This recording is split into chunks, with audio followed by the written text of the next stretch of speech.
Hey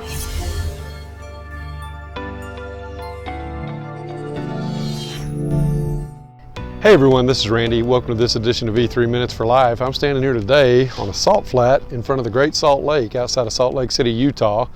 I've never been here before. It's the first time I've ever actually been to the lake, and there's a lot going on around me. You know, the Salt Lake is way more salty than the ocean is. It's much saltier than the ocean, and so it can't really sustain life. In fact, it says up in the visitor center that there's really only a couple of things that live here. There's some birds that live here, but then some what they call brine shrimp, or what you and I would typically call sea monkeys, that were kind of the novelty that you would buy, and little bitty things that would swim around. And you know, that we don't really think about that as being very much. I look out on the lake today, it's a beautiful day. There's only a few boats out, where if you were somewhere else or maybe on the coast, you would see dozens or hundreds of boats. But I do want to talk about what the Salt Lake can do. So behind me over here, you see what's called Antelope Island. And that has been a place of residence at different points. Guana harvesters have come and gotten guana off that at different times. It's evidently home to a herd of buffalo now, and that is under management. Different times it's been large and is almost at extinction at one point. There's evidently some antelope that still live there. Obviously on Antelope Island you would expect that.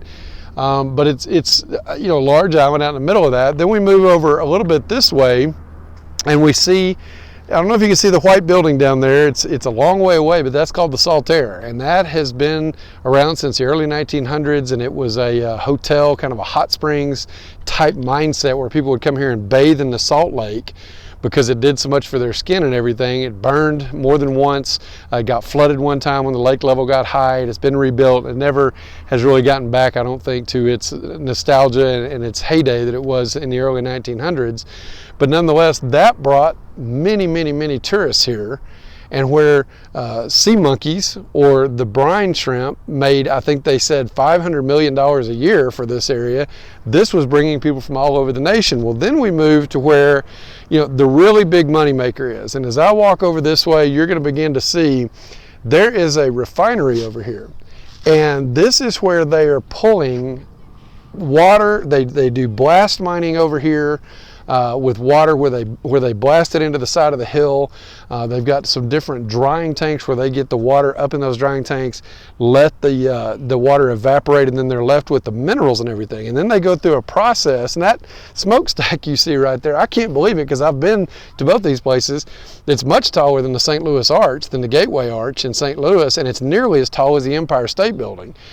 But in that plant over there, they create most of the copper that is utilized in North America. It's 99.99% pure when they pull it out and they put it through all the refining. And then there's trains going, you may hear some in the background before I'm through, carrying those minerals different places. They also pull gold, they pull silver out of that, all through these processes. And so here's what I want you to get from this, other than the touristy part of this deal.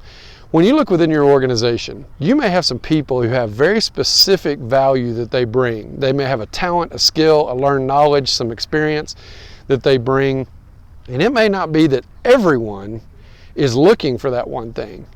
But how well are you and your organization using those for the benefit of the organization, for the benefit of your customers, to get a deeper hold into the marketplace, to provide some uniqueness that no one else can provide? When you look at those people, are we really valuing them the way that we should? Are we really treating them as if they're appreciated and valued, and that we're glad they're a part of our team? And without knowing maybe that we could put a measuring stick on the value that they bring, how much are we trying to develop them so that we bring value to them and not just them bringing value to us, which is actually the definition of exploitation, if we're just using them for our value and not giving them any value back. So a little bit of an abstract deal today. It's kind of an interesting place to be. I don't know that I've ever imagined what this would be like.